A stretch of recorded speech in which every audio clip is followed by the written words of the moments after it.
king is back. Conor McGregor is back, and this is the biggest gate that UFC has ever had. This man knows how to make money. He has a fan following. He is the arguably the biggest combat star of all time, and he can claim that because look at the results, look at the hype around this fight. Conor McGregor is fighting Max Holloway, and Conor McGregor is coming after a 5-year long period after breaking his ankle. Lots of up and downs, lots of controversy, legal issues, lifestyle issues, social media issues, but the man is back, and he says he's been living in the gym, he's been training hard, he's been showing up. He claims to have found God, which is generally used as a cop out to get out of bad legal issues. A lot of people have done that before. He's done the same. But yeah, I'm not going to get into the personal details of the man. I'm going to look at him as an athlete, as a man. Not a big fan of him, but as an athlete, phenomenal.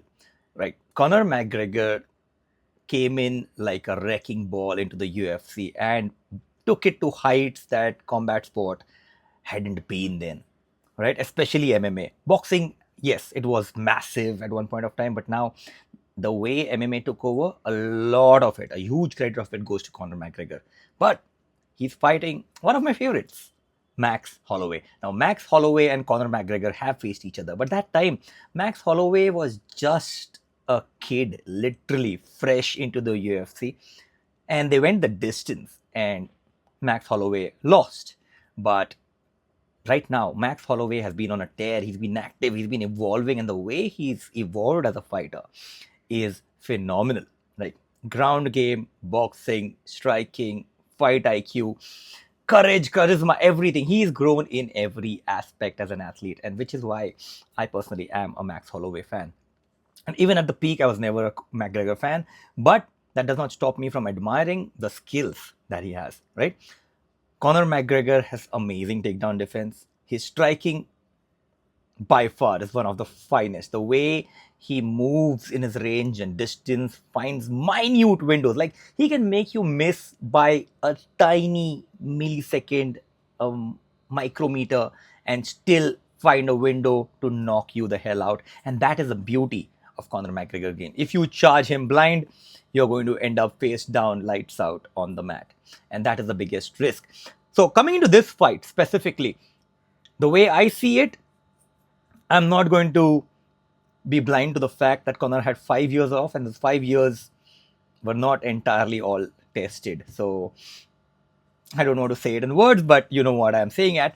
And that power does retain. Even if you go completely clean for 1 year and get tested 11 times, you're still going to clear every test possible.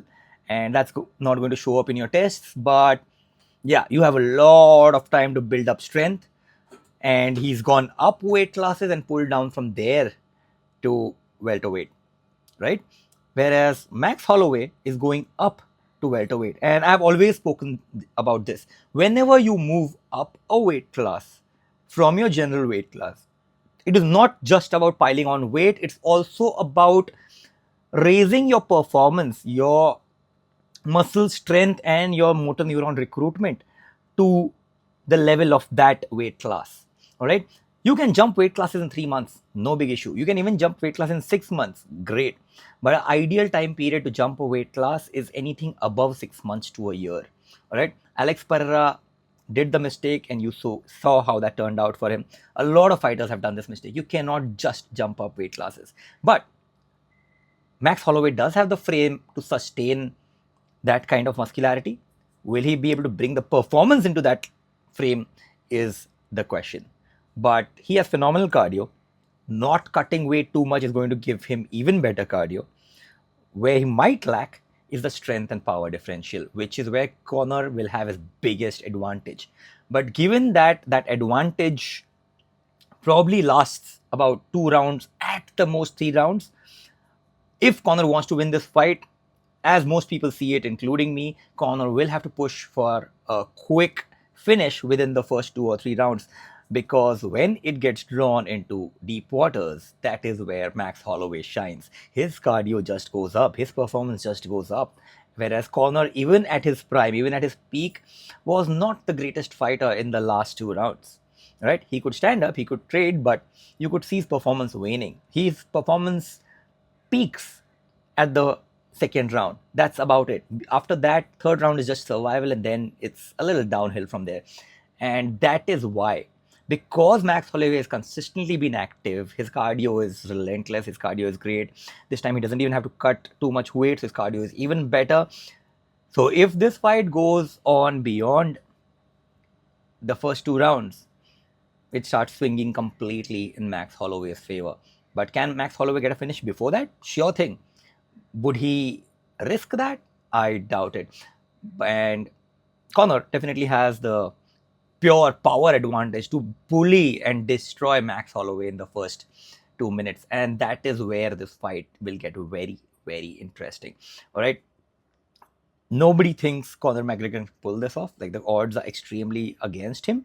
But Conor McGregor has been a surprise man. Surprise, surprise, the man is back. And you can expect an absolutely bizarre thing from him.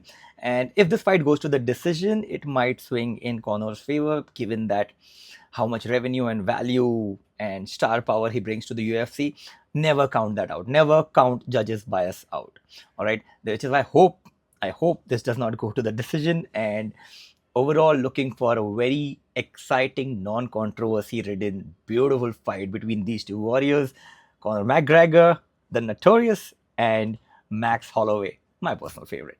All right, see you guys after UFC tomorrow, and let's see how this turns out. If you are watching the broadcast in Hindi, I will be on the commentary on Sony Sports Network for the UFC card, entire card. We are broadcasting from the prelims to the main fight. All right, there are lots of screenings happening. There are lots of watch parties happening around the city, around the country. Go join one, watch the fights with the fans and people who understand the sport. It's a lot more fun that way. One watch party that's happening is right before the Up and Roll Jiu-Jitsu tournament in Mumbai. All right, it starts 6 a.m. onwards. You can catch the fights. After the watch party, there is a Jiu-Jitsu tournament, which, by the way, I'll be hosting. All right, so be there. Up and Roll tournament in Andheri, Mumbai. All right, you can follow them on the Instagram page. You can follow me. I'll put up the details. Follow me, Project Battlefit, or Up and Roll. You'll get all the details you need. Catch you after the banger of a UFC fight tomorrow. Cheers.